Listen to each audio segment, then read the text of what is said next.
Olá, e nesse módulo vamos falar agora de direção, né, que é uma das funções do administrador, né, que começa com o planejamento, a organização, a direção e o controle. E nesse módulo a gente vai começar tratando a respeito da direção, tudo que envolve a questão da direção e sabendo que quando se fala em dirigir uma organização, não se dirige o patrimônio, bens materiais, se dirige pessoas. E aí temos que entender também um pouquinho como que funciona a questão de entender as necessidades, os desejos das pessoas e como que se trabalha também esse aspecto psicológico. E vamos também conhecer a questão das teorias, né, de MacGregor, lá, as teorias X, as teorias Y, enfim. Tem muita coisa legal para conhecer nesse módulo, fica ligadinho aí.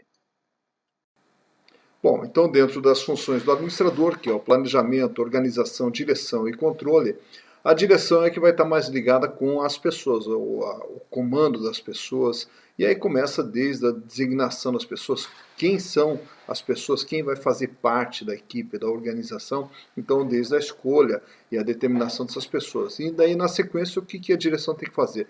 Coordenar os esforços, já que está mexendo com departamentos, os departamentos são formados por pessoas, e como que vai coordenar, fazer com que tudo aquilo ali funcione como se fosse uma engrenagem, sintonia.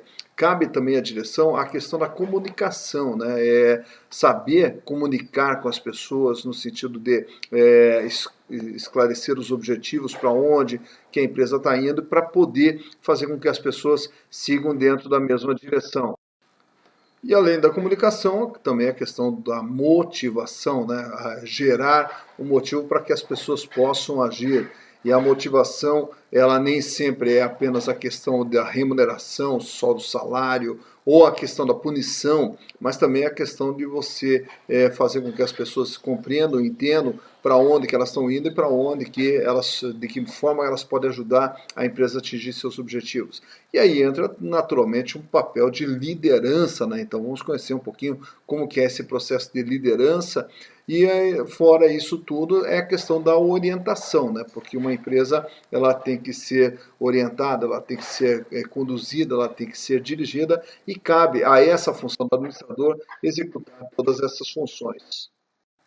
Então, porém, já dá para se perceber que a função da direção, ela envolve muito a questão da liderança, né? E a liderança, o que ela é? É a capacidade de influenciar as pessoas, principalmente na sua mentalidade, no comportamento dessas pessoas, na busca dos objetivos coletivos. Só que os objetivos coletivos eles só ocorrem também a partir do momento que se atinge os objetivos individuais. Então a liderança ela está muito no sentido de transformar o comportamento, transformar a mentalidade das pessoas, fazer com que as pessoas comprem a ideia e passem a lutar pela mesma ideia, que daí passa a ser o chamado objetivo coletivo. Mas para que tudo isso aconteça, temos que entender como que funcionam as pessoas. E aí quem trouxe uma grande colaboração para que se entendesse como funcionam as pessoas foi Abraham Maslow, né? Através da criação da sua hierarquia das necessidades de Abraham Maslow, que daí vai dar para a gente perceber como que as pessoas agem, o que move as pessoas, o que motiva as pessoas, de acordo justamente com essa escala de necessidades que as pessoas possuem. E para Abraham Maslow, um psicólogo americano falecido em 1970, então ele definiu ali o que move as pessoas, como que as pessoas funcionam. Então elas têm as suas necessidades, que elas começam desde das chamadas necessidades básicas ou necessidades fisiológicas, que é justamente a alimentação, a sede, o sono, o próprio sexo, a respiração, enfim, é o que move as pessoas. As pessoas elas necessitam se alimentar, elas necessitam dormir, elas necessitam de água para poder sobreviver. Depois de satisfeitas essas necessidades, as pessoas passam a se preocupar com a necessidade da segurança, que é a segurança do corpo, a segurança do emprego, a segurança daquilo que a pessoa já conseguiu conquistar, a segurança da sua saúde, da sua propriedade. Então, agora é manter aquilo que a pessoa já conquistou. A partir daí, nós passamos a ter uma próxima necessidade, que é a questão do amor, do relacionamento, de fazer parte de uma sociedade, de uma comunidade. As pessoas têm necessidade de ter amizade, a necessidade de se constituir uma família, a necessidade de estar num grupo de amigos. Então, existe toda essa necessidade. Então, primeiro, satisfaz as necessidades fisiológicas, a alimentação, o sono, a sede, depois a segurança, a manutenção daquilo que se conquistou, aí fazer parte de uma sociedade, fazer parte de um grupo de amigos, de uma família, e a partir daí entra a estima, a necessidade da estima das pessoas. E essa estima, ela está no status, na conquista, no respeito que ela passa a ter dos outros. Então, mais do que fazer parte de um grupo, nós queremos ser respeitados por esse grupo, queremos ser reconhecidos por esse grupo, queremos nos destacar em relação a esse grupo. E aí também entra a questão do status. E aí, por fim, a realização pessoal, onde todas as demais necessidades já estão satisfeitas. E agora a pessoa ela já está mais preocupada com a sua criatividade, com a solução de problemas, fazer ações sociais, não se preocupa mais em ostentar e mostrar nada para ninguém, não precisa mais nada disso. Então hoje essa pessoa ela está mais preocupada com a sua realização pessoal, de fazer caridade ou de fazer uma viagem exótica, alguma coisa nesse sentido. E vale destacar que essa pirâmide das necessidades de Maslow, não necessariamente ela tem que ser 1, 2, 3, 4, 5, não. De repente a pessoa, entre uma necessidade de status ou a necessidade de estima, mas se essa pessoa ela está com fome, ela vai buscar a sua primeira necessidade fisiológica, ela fica na frente de todas as demais. Então, sempre a necessidade fisiológica, ela acaba imperando em relação a todas as demais. Entre se reunir a um grupo de amigos, mas eu estou cansado, eu estou com sono, então eu prefiro ir para casa dormir do que me reunir com um grupo de amigos. Então, sempre a fisiológica, ela antecede a todas as demais, né? Então, tudo isso aqui são as coisas que movem as pessoas. E aí, quando se tem uma direção de uma empresa, quando vai liderar um grupo de pessoas, nós temos que entender quais são as necessidades que movem essas pessoas, como que essas pessoas elas agem de acordo com essa escala de necessidades. Mas isso não é só na direção de uma empresa, na direção das pessoas, isso é no entendimento do comportamento do mercado, isso é no entendimento da sociedade, do funcionamento da sociedade. Então, a pirâmide de Maslow, ela não serve apenas para a administração, mas ela norteia tudo aquilo que envolve o comportamento das pessoas. E seguindo daí nessa linha do estudo do comportamento das pessoas, outro estudo muito interessante vem de Frederick Herzberg. Frederick Herzberg é americano, também falecido no ano de 2000. Ele desenvolveu a questão dos fatores, né, os dois fatores que também movem as pessoas dentro de uma organização, que são os chamados fatores higiênicos e os fatores motivacionais. Começando com os fatores higiênicos, que, de acordo com o Herzberg, ele trata mais da questão das necessidades das pessoas, as necessidades que as pessoas possuem dentro de uma organização. Elas necessitam ter um salário compatível, um salário compatível com o seu nível de vida, um salário compatível com a sua atividade. As pessoas necessitam ter uma vida pessoal. E também o que as pessoas faz com que as pessoas possam satisfazer essa necessidade são as condições físicas do trabalho, né?